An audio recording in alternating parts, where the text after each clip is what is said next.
Hi, welcome to POC Nurse. My name is Gozi, and in this video we're going to talk about status asthmaticus for the pulmonary section of the Ccrn exam. What is status asthmaticus? Status asthmaticus is a very severe form of asthma. Here there's airway obstruction that is not responsive to the usual drug therapy that we give in patients with asthma. So in this status asthmaticus, there is severe airway narrowing, and it's not responsive to aggressive bronchodilator therapy. So you keep giving all the bronchodilators and it's not resolving.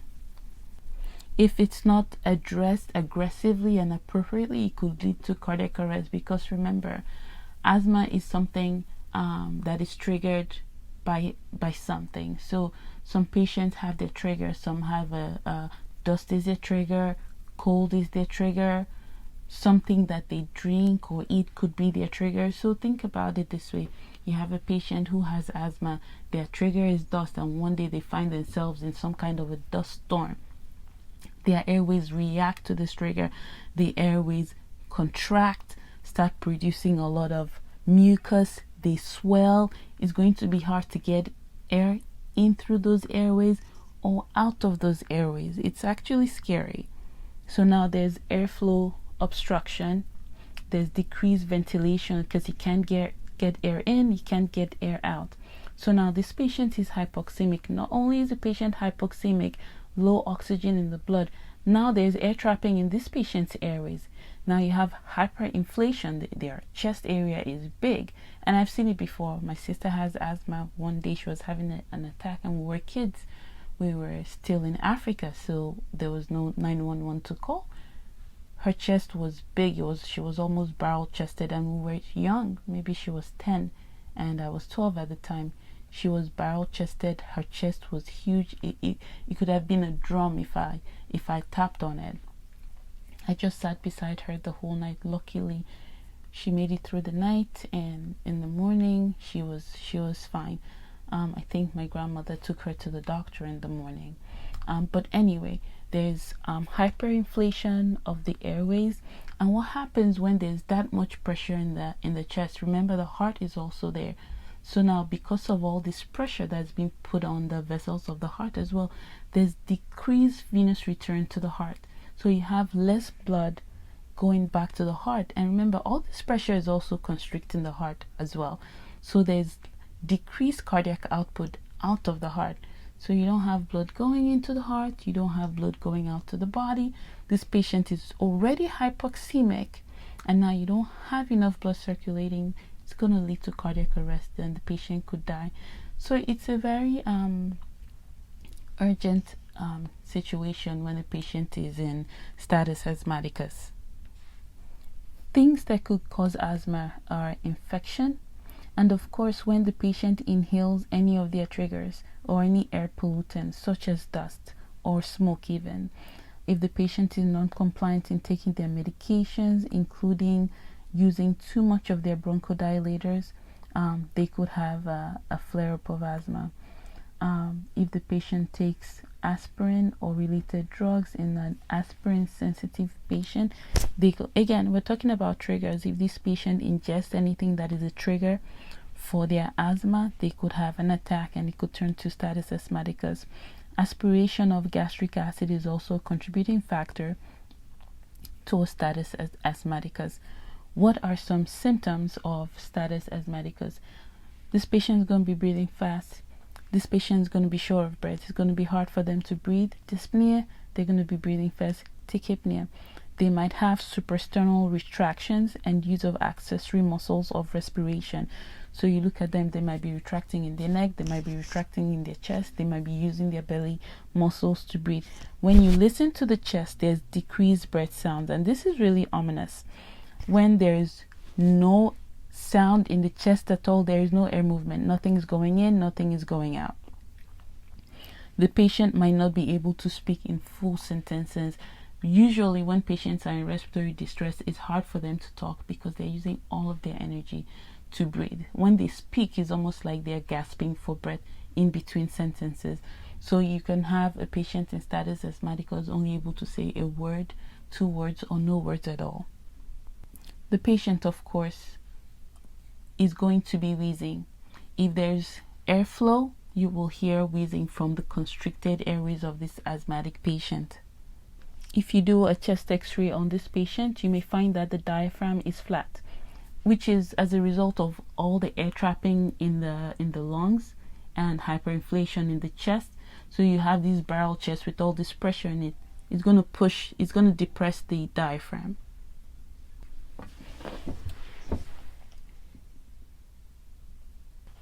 The patient may also be tachycardic. Patient may experience pulsus paradoxus. Patient may be anxious, and patient's level of consciousness, the patient's mental status, might get depressed. Some of these patients may have elevated white blood cells due to maybe an infection. Maybe the infection is the triggering action that's putting this patient into status asthmaticus, and this patient might have a history of previous intubations, and it increases the mortality rate in these patients with asthma. Intubation does.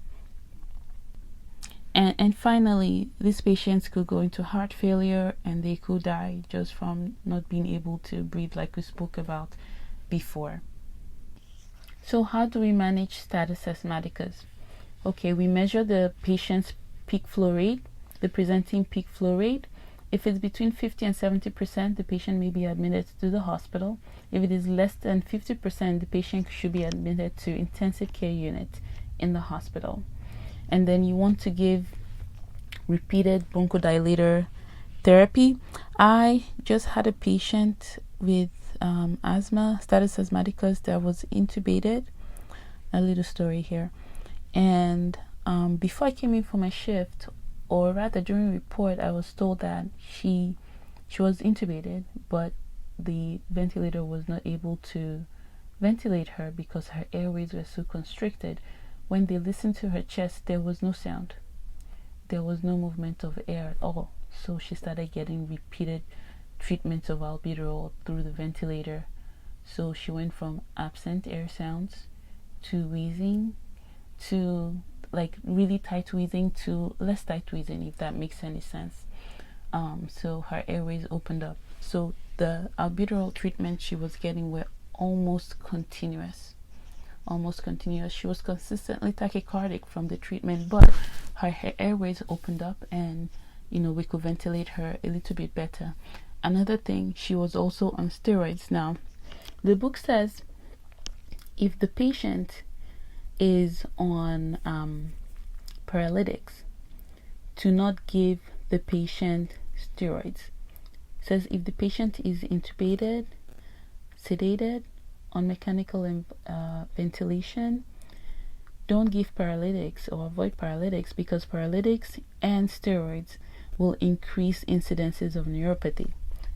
So do what the book says, not what actually happens in real life, because I've had patients in the past that were intubated, paralyzed on Nimbex, and were on steroids. Although I know usually we try to get them off of the paralytic as soon as possible. Once their ABG start to look better, we try to get them off the paralytics. But sometimes you'll have them on the paralytics with the steroids, because you have to treat the inflammation in their airway and you have to ventilate them. So if you give them all of the sedation and the ventilator is still not able to ventilate them because it's synchronous with the patient, you have to paralyze the patient so that you can ventilate them and get rid of all the CO2 and air trapping that they have going on. So just something to know. Another thing, ventilator management for the status asthmaticus patient, you need to know these things. You use a low rate to increase exhalation time. Use low tidal volumes to prevent autopeep. And you want to increase the inspiration to expiration ratio. It should be greater than 1:3 or 1:4. You want to allow the patient enough time to exhale and to prevent autopeep. So when they are able to exhale, we get rid of all the air trapping. Also, we get rid of the CO2 that they are retaining. So those three things we need to know for the Ccrn exam. Now, Talking about management of status asthmaticus, remember we said they were going to have secretions. They are usually thick, so you want to hydrate the patient to prevent these thick secretions. We need to give them steroids like we talked about before, bronchodilators, and anticholinergics, right? And of course, when do we intubate these patients? If they're in respiratory acidosis, severe hypoxemia, silent chest. That silent chest is so scary. And change in the patient's level of consciousness, we intubate this patient. So we just talked about status asthmaticus. We said status asthmaticus is a hyperreactivity that causes severe airway narrowing, and it is not responsive to aggressive bronchodilator therapy, and it could result in respiratory failure. We talked about things that could cause it: infection, inhalation of pollutants or allergens to which the patient is sensitized, when the patients don't take their medications, or when they take some medications that they are sensitive to, or aspiration of gastric acid. We talk about some of the clinical manifestations of this disease process as shortness of breath, tachypnea, dyspnea, labored respirations with increased effort on exhalation. We talked about the patient having retractions. We talked about the breath sounds. Patient might go from wheezing to a silent chest. So it's important to listen to the patient's lungs. Actually, on your exam, you might get something about you listen to this patient's lung, you don't hear any air movement. What do you do next? Prepare for intubation. So these are some signs and symptoms of the patient with status asthmaticus. Then we talked about how do we manage these patients. Well, first things first, this patient is fighting for oxygen. We have to administer oxygen one way or the other. If we're talking about status asthmaticus, it's a severe narrowing of the airways. So this giving them nasal cannula is not going to work. Either we ventilate this patient by intubation or by BiPAP, whichever one works best for the patient. And then we have to treat whatever the underlying cause is. So if it's airway constriction, we give the bronchodilators. If they have an infection, we give antibiotics. Whatever the underlying cause is needs to be treated. We also need to know when to intubate these patients: respiratory acidosis, severe hypoxemia, when their PaO2 is severely less than 60 millimeters of mercury, a silent chest, which means air is not getting in, air is not getting out. You listen, you don't hear anything, not even a peep, no wheezing, nothing. And when there's a change in the patient's level of consciousness, when they are declining neurologically, you intubate the patient with status asthmaticus. We talked about ventilation management for status asthmaticus. We said we use a low rate to increase the exhalation time. We use low tidal volumes to prevent autopeep, which was a problem to begin with. And we increase inspiration to expiration time. That is, we want to allow the patient time to exhale longer and to prevent autopeep. I hope you found this helpful. If you did, please like, share, and subscribe, and I'll see you in the next video. Bye bye now.